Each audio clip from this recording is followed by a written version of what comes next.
Saudara, sejumlah aliansi yang tergabung dalam MBG Watch menggelar aksi di depan kantor Badan Gizi Nasional BGN pada Rabu siang.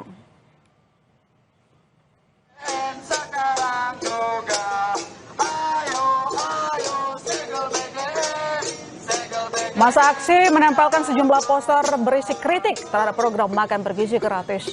Dalam orasinya, perwakilan pendemo menilai tata kelola program MBG yang perlu dievaluasi secara menyeluruh.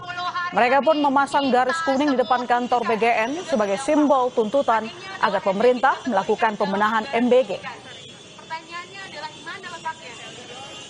Sungguh sangat miris ketika anggaran pendidikan banyak dipangkas hanya untuk memberi makan gratis. Mentegas bahwa hari ini masyarakat muak dan marah atas program makan bergizi gratis yang mengorbankan ribuan siswa keracunan dan juga mengorbankan uang masyarakat kebanyakan yang dibayar melalui pajak. Hari ini ada banyak sekali anggaran yang bocor tanpa transparansi, di mana program ini pun tidak bertanggung jawab dalam hal menerangkan seterang-terangnya apa outcome selama setahun program ini berjalan. Hari ini teman-teman koalisi MBG Watch berkumpul di depan BGN untuk menyegel gedung ini, karena gedung ini selama setahun berjalan belum menghasilkan apapun yang menunjukkan peningkatan kualitas sumber daya manusia di masa yang akan datang.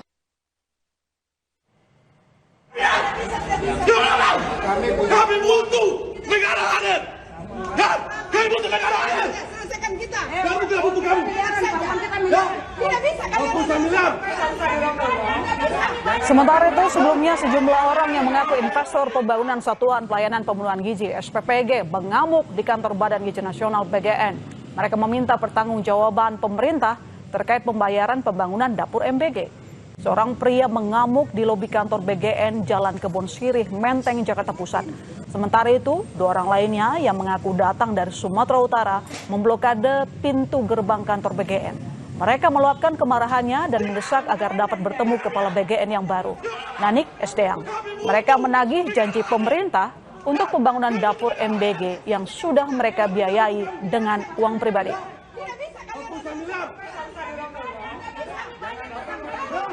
Itu kemarin dari tanggal 12 bulan 3 ke dapur Narumonda.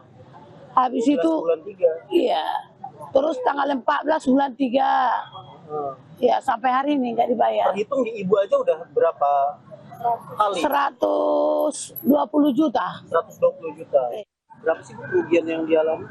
97, namun sudah 3 kali saya ke sini tapi tidak ada hasil. Sementara ongkos dari sana ke sini aja sudah berapa ya? Pemerintah belum dapat memastikan penggantian dana talangan yang sudah dikeluarkan para mitra untuk membangun fasilitas program makan bergizi gratis. Kepala Kantor Staf Presiden Dudung Abdurrahman menyatakan penataan ulang program MBG masih berlangsung. Realisasi pengembalian dana akan sangat bergantung pada ketersediaan anggaran negara. Modal bagi dia untuk pinjam uang bank. Nah, pinjam uang bank, kemudian dia mulai bangun. Karena kan titiknya sudah ditentukan. Ya, sudah ditentukan oleh pejabat lama. Dia yakin bahwa nanti itu akan terrealisasi. Nah, sekarang dengan adanya permasalahan ini, makanya tadi Bu Nani nyampaikan akan ditata ulang. Ya, mudah-mudahan ke depannya akan ada realisasi. Toh nyatanya kan ini sesuai dengan anggaran. Sementara itu, Kepala Badan Komunikasi Republik Indonesia M. Kodari angkat bicara soal ex-wakil Kepala BGN Sony Sonjaya yang menuding ada 26 nama diduga terlibat korupsi tata kelola MBG ke Kejagung. Kodari bilang penegakan hukum di Indonesia berjalan tanpa pandang bulu terhadap lini eksekutif, legislatif maupun yudikatif. Kodari menambahkan Kejaksaan Agung mengelompokkan temuan ke dalam 2 klaster besar. Klaster pertama berkaitan dengan ketidaksesuaian harga barang serta proses pengadaan.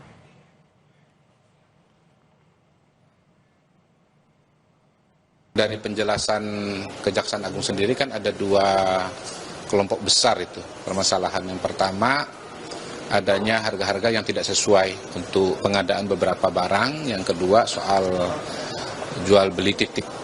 Nah, kemudian apakah nama-nama yang diajukan itu masuk kelompok pertama atau kelompok 2 kan tentu harus diklasifikasi dan semuanya kan adanya di Kejaksaan Agung.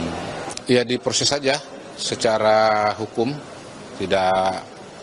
Tidak peduli dari eksekutif atau dari legislatif atau dari yudikatif, kalau memang ada pelanggaran hukum ya tentunya harus diproses sebagaimana mestinya. Jadi tidak ada pengecualian seperti kata Bapak Presiden. Kalau Pak Dudung punya